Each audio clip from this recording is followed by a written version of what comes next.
So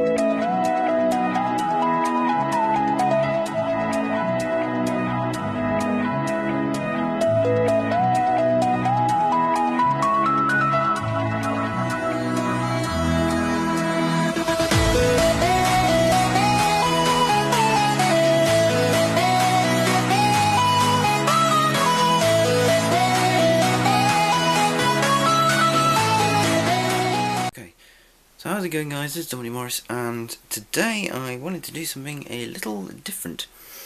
Now, one of the things I like doing is I like visiting places of history, like, you know, places like museums and things like that. And one of the places I visited in the past is this place, Bliss Hill. It's a very nice place. It all gives an insight in the Victorian life. It's very interactive. It's very, very good. One of the things I picked up from there was this, a pack of replicas, so replications of things that have existed that you would have typically found in a Victorian household. So what I'm going to do is I'm going to be talking about each product individually, and I hope you enjoy this. So let's get started. Okay, so the first product I wanted to show you guys was this, which was a little... No, before you say it, it's not one individual image. Boom! It's a train! Look at it.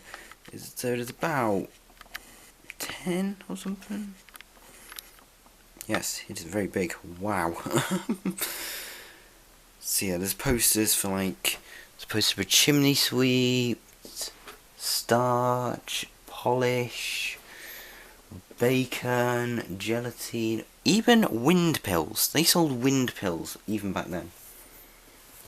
And for Christmas as well. That's quite bizarre. So on the other side, there is a collection of all of these sort of newspaper adverts. So there's adverts for pens, malt oil, Floraline, little things adverts. I think. Don't know what they're about. Peaches lace curtains. That's probably not the colour, that's just the company. So yeah, that's a nice little thing. Nice little fold out. It does, when you get it in the packaging, it does come with an elastic band to hold it shut, but you can also, so it kind of just does this. Woo! Little bit of fun. So that's great. Okay, so another thing as well was photography. That was the thing that came around because the camera was invented. Ta-da! Camera, yes. The big bulky thing. Pretty ridiculous. But, so this is a little advert for a company, Edward G. Brewis in Newcastle on Tyne. So, get a picture of your house, your family. Yeah, family was genuinely like this. So that gives a little insight into family as well, what they look like. Yes, they all dressed very, very smartly. Yeah. So this is one of my personal favourite items from the collection. The pack is this. It may look like a newspaper now, but this was a little bit of cool. So this is the Exchange and Mart, which was a sort of which was a magazine which probably had an office where you could buy and sell things, as well as get people in to do jobs for you, like service people and stuff, like maids and things. So this particular copy was released on Wednesday, May the 13th, 1868. So this is the first edition ever. So it says buy, sell, or exchange anything to get a place or obtain a servant. There's stuff for science, there's cricket bats, there's anything you could ever need in here. It's genuinely shaped like a proper newspaper as well, so it's like, there's not like extensive amounts of bits in it. It's like 4 printed pages, but it's still pretty cool. Now, talking about all the sciencey stuff, people started experimenting with electricity for cures, helping people, relaxing muscles. And one of the things that came out of those tests was this, the harnesses electric corset, made by medical battery company 52 Oxford Street, London West. So this was used by ladies, Victorian ladies, to help with any back pains and any issues that they had, any body problems. They could put this on and it would cure it, like electrotherapy kind of thing. So we have an image here of a lady wearing it, a drawing. There's sort of reviews all around it as to people recommending it and stuff. People have used it. So for an elegant figure and good health, apparently, it would be like 5-6. I don't know what that means. I think that's the price for it. So yeah, that's a picture of where you could get it from. And that must be 52 Oxford Street, London West. So that's the Harnesses Electric Corset advert. There was also this. Fruit salt. Which genuinely existed around that time. Which I presume had like a smell of like fruit and stuff. So things like apples, grapes and flowers and stuff. And I think they were over-exaggerating. Without such a simple precaution, the jeopardy of life is immensely increased. Basically, apparently if you didn't use this, you died. Apparently. It might be true. It might be true. You never know. But this was... this existed. They also did... there was also a thing like carbolics and stuff, which I think sort of like helped. So carbolic dentifrices, like tooth powder, toothpaste, tooth soap. They had tooth soap. A pleasure to brush the teeth with it. Free of grit, removes tartar and whitens teeth. So I think it turned your teeth black and then white, I guess? I don't know. That's the funny thing. And there was also dentophenolene. I'm guessing that was like mouthwash. The original mouthwash there, ladies and gentlemen, called dentophenolene. I probably pronounced that wrong. So yeah, that's like fruit salt and stuff. So this is a book for like decorating the house and stuff. And there's quite a few good things in here, like firsts. So you have images of like dining rooms, billiards rooms, a Queen Anne morning room as well, a boudoir, that's a boudoir apparently, all hail the mighty boudoir, and a bedroom with a 4-post bed and lots of clutter, very very nice. But there were also the first flushing toilets, yeah, look at that, flushable bog. That one has a seat. So they're very eccentrically made, because only the rich could probably afford these. I don't know why I'm saying that one looks eccentric. That just looks like they took a bin and stuck a pipe on it. Anyone could do that. But yeah, this is a Roman bath. They are the bath. A bath with a bit in. I presume that's like the original shower curtain. I'd wager. You could shower there and bath there. You do get that now, only without the big block. But that's some baths. You just have all these electronic products like fans and that thing and other stuff, and it's generally cool. So you've got chairs as well, nice chair designs, doormats, none of them say welcome, and wallpaper. So generally you can decorate your house with this. This is a little catalogue by Hampton and Sons. I think they don't work anymore. I don't think they're in operation. This is a letter from a very eccentric gentleman who is inland revenue, who is able to buy, who can afford to pay for these products like manservants, carriages, and armoural bearings, as well as dogs. I don't know how he managed that, but you know. So it's sort of like a list as well, which notes everything down, the price, stamp, everything. A little bit of information to the bottom here. So he could afford all this stuff. Not much else to it really. But yeah, that's genuinely a letter sort of saying that, you know, you could buy people back then, as well as dogs, you know. You could rent them out. So that's a letter for that. Now this is another letter. And this is actually quite historic, because this is for the marriage of the Prince of Wales in, I believe, 1863. May the 4th. May the 4th, 1863. The marriage of the Prince of Wales. And this was supplied by J. Crook. I think the name might be important.